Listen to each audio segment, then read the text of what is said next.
Assalamualaikum warahmatullahi wabarakatuh. Halo semuanya, kami dari kelompok 4 akan mempresentasikan tentang 8 Habits of Highly Effective People atau berorientasi pada tindakan dari mata kuliah pengantar kewirausahaan. Sebelum masuk ke materi, izinkan saya memperkenalkan diri dan anggota kelompok saya. Nama saya Farah Yasmin Kalila Fata dengan NPM 24150311021. Selanjutnya ada Reka Valen Ompusunggu dengan NPM 24150311027. Nayaka Adi Widya Putra dengan NPM 24150311010. Aginta Pratama Barus dengan NPM 24150311006 dan Muhammad Zaki Ananda dengan NPM 24150311017. Sebelum masuk ke poin-poinnya, saya akan menjelaskan dulu tentang 8 Habits of Highly Effective People.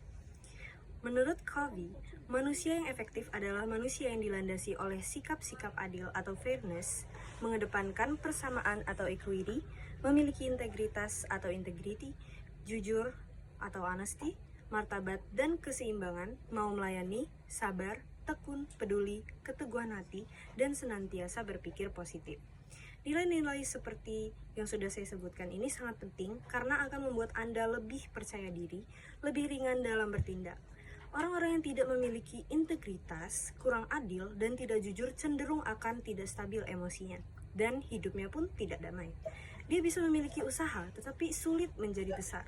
Selain itu, Covey juga mengemukakan bahwa karakter seseorang itu dibentuk oleh kebiasaan atau habit.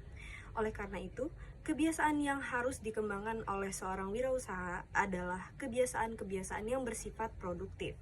Secara spesifik, kedelapan kebiasaan tersebut adalah be proactive, begin with the end in mind, put first, think win, seek first to understand, then to be understood, synergize, sharpen the saw, they find their voice, and help others find theirs.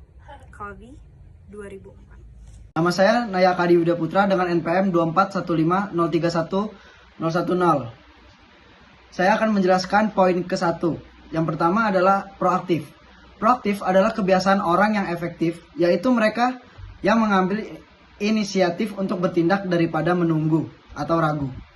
Orang yang tidak proaktif cenderung tidak efektif dan kurang percaya diri. Sementara orang yang proaktif menyadari bahwa meskipun mereka tidak dapat mengendalikan semua situasi, mereka tetap memiliki kebebasan untuk memilih tindakan terbaik.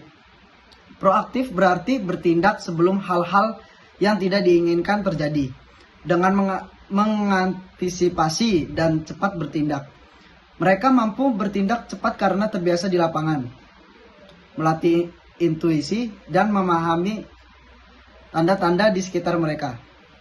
Sebagai contoh, pedagang tekstil melakukan stok barang lebih awal untuk mengantisipasi lonjakan permintaan menjelang Lebaran.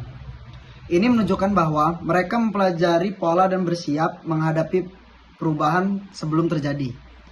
Poin kedua adalah bermula dari ujung pemikiran atau goal oriented. Manusia yang efektif tidak hanya fokus mencapai tujuan, tetapi juga memastikan tujuan yang dikejar adalah yang benar. Penting untuk kita menuliskan misi pribadi yang mencerminkan tujuan dan citra diri yang diinginkan. Menemukan misi hidup ini seringkali muncul dari pengalaman-pengalaman berat yang membentuk kebijakan dan pandangan hidup. Nama saya Reka Valen Ompusunggu dengan NPM 24150311027. Di sini saya akan menjelaskan poin yang ketiga dan poin yang keempat. Poin yang ketiga yaitu mendahulukan hal yang utama. Mendahulukan hal yang utama adalah kebiasaan untuk mengatur dan melaksanakan hal-hal berdasarkan prioritas yang terpenting.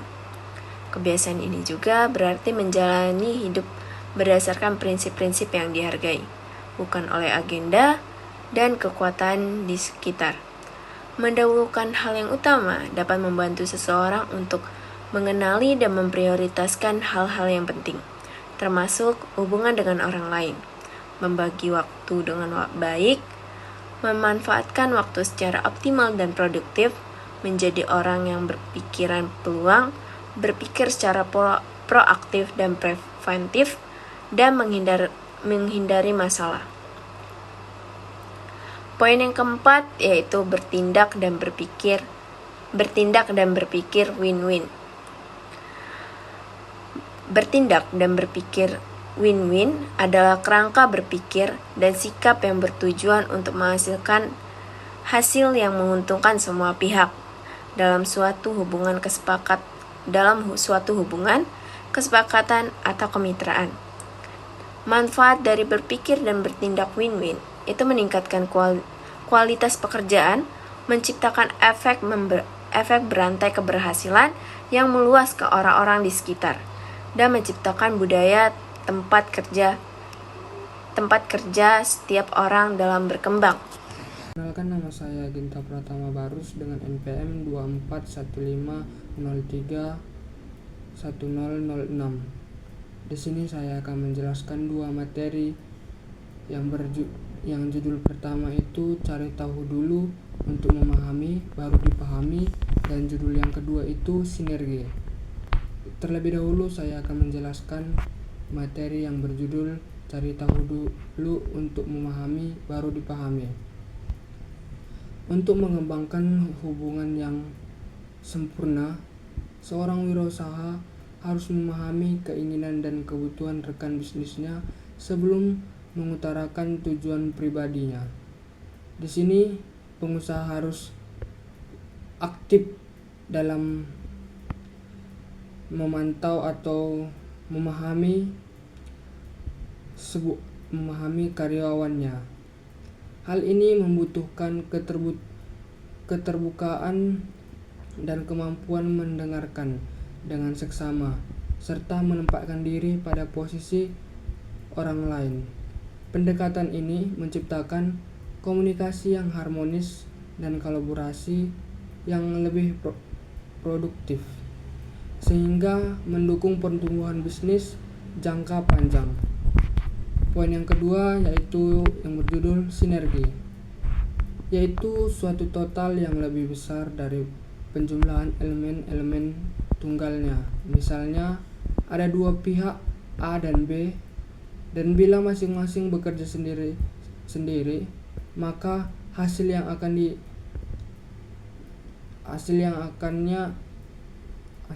menurun. Jika A dan B ini bersatu untuk mengerjakan sebuah proyek, maka proyek itu akan memiliki hasil yang memuaskan. Assalamualaikum warahmatullahi wabarakatuh. Perkenalkan, nama saya Mzaki Ananda, NPM 2415031017. Saya akan menjelaskan tentang menajamkan ketahanan, fleksibilitas, dan kekuatan. Kebiasaan menajamkan ketahanan, fleksibilitas, dan kekuatan sangat penting dalam menghadapi tantangan hidup. Dengan mengembangkan ketiga aspek ini, individu dapat menjadi lebih resilient, mampu beradaptasi dengan perubahan, dan fokus pada tujuan mereka. Kebiasaan ini bukan hanya tentang bertahan hidup, tetapi juga tentang berkembang dan mencapai potensi maksimal dalam berbagai aspek kehidupan. Selanjutnya saya akan menjelaskan tentang menemukan keunikan pribadi dan membantu orang lain. Menemukan keunikan pribadi dan membantu orang lain adalah tentang merayakan perbedaan dan menghargai apa yang membuat setiap individu istimewa. Dengan memahami dan mengembangkan keunikan kita sendiri serta mendukung orang lain dalam proses ini, kita menciptakan lingkungan yang positif, inklusif, dan memperdayakan. Prinsip ini tidak hanya memperkuat rasa percaya diri dan meningkatkan hubungan, tetapi juga berkontribusi pada pengembangan pribadi dan profesional yang lebih baik. Kesimpulannya adalah 8 kebiasaan ini bukan sekedar daftar tugas, melainkan sebuah pendekatan hidup yang komprehensif untuk mencapai kesuksesan yang lebih berarti. Intinya adalah tentang pertumbuhan pribadi, hubungan interpersonal, dan kontribusi terhadap lingkungan sekitar. Dengan mengadopsi kebiasaan-kebiasaan ini, seseorang diharapkan dapat lebih proaktif, berfokus pada tujuan, memprioritaskan, membangun hubungan positif, memahami orang lain, bekerja sama, pengembangan diri, dan menemukan tujuan hidupnya. Saya rasa itu saja yang dapat kami sampaikan. Semoga bermanfaat. Terima kasih. Wassalamualaikum warahmatullahi wabarakatuh.